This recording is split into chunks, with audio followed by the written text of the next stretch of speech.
Hi, everyone, and welcome to our brief video on innovations and live mobile outreach for the 2024 election season. I'm Sean Thompson, the president of Teletown Hall, and we're also joined by Kurt Cerveny, the president of Telephone Town Hall Meeting.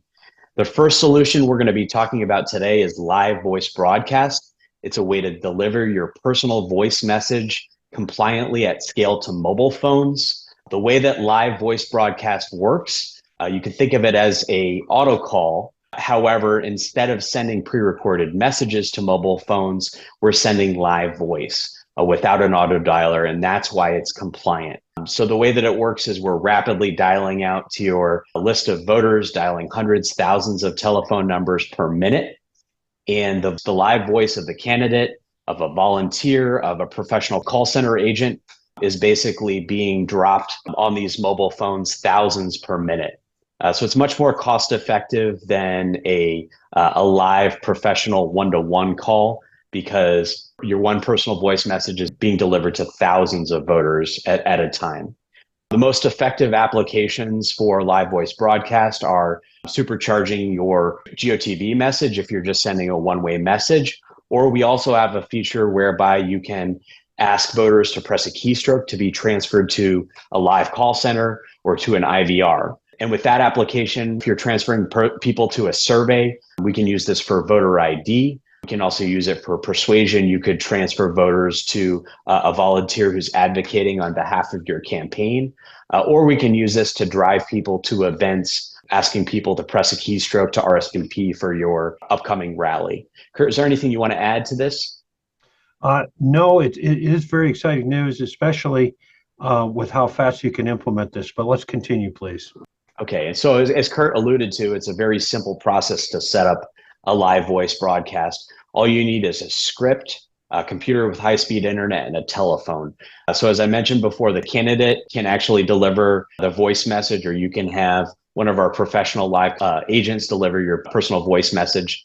So we'll read that short script. Typically, we're talking about a 30-second message. And again, if you want to ask voters to press a keystroke during that message to be transferred to a live call center or to an IVR, that's also possible. These events can actually be set up same day.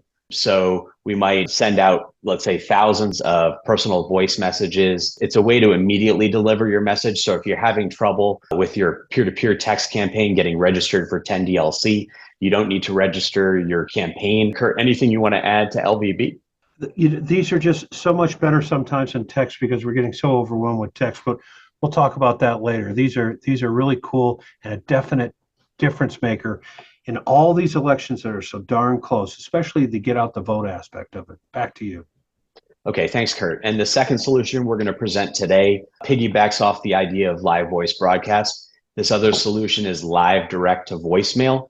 With live direct to voicemail, you're delivering your personal voice message just to voicemails on mobile phones. Whereas live voice broadcast, we're delivering your personal message to live answers and to voicemail. With live direct to voicemail, the reason why this is compliant, again, is because you're having the candidate or you're having a volunteer or professional live call agent read a short script on repeat, and we're delivering that message at scale. So we're dialing thousands of telephone numbers per minute and dropping that personal voice message directly into the voicemail of your mobile voters' cell phones. Again, it's much more cost effective than a professional live call where it's one agent talking to one voter at a time. With this, the agent is actually talking to thousands of voters at the same time. Live direct to voicemail is most effective really for GOTV messaging because it's a one-way message going straight to your voters' voicemail systems.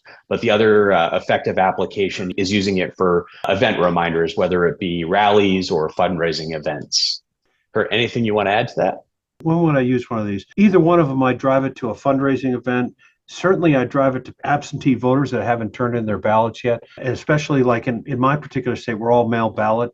And so I would make darn sure I'm reaching everybody any way I can the week before and saying, don't mail it out. By the way, there's other options. There's drop-off locations if you're getting real late with this thing and you're pushing it. The Saturday or the Monday before, don't mail those suckers out. These are drop-off locations. Anything you can do to get your voters to vote, that's what some of these tools are for. Back to you, Sean.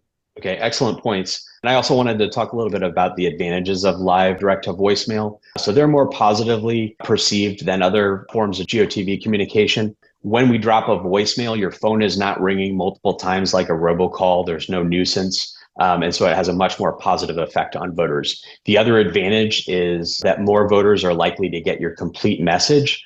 And then they also have the ability to replay the message if they're missing any key details, a date, a time, where's their polling place, things like that. Lastly, I want to say that direct to voicemail is just as simple as live voice broadcast. You need a speaker, you need a script, a computer with internet, and you need a telephone. So these are simple to set up the same day. And again, you can deliver your live personal voice message to thousands of voters' mobile devices in under an hour. Anything you want to add, Kurt? No, I think we're good. And thank you, everybody, for the investment of time of watching this video and the one before it. Thanks, everyone.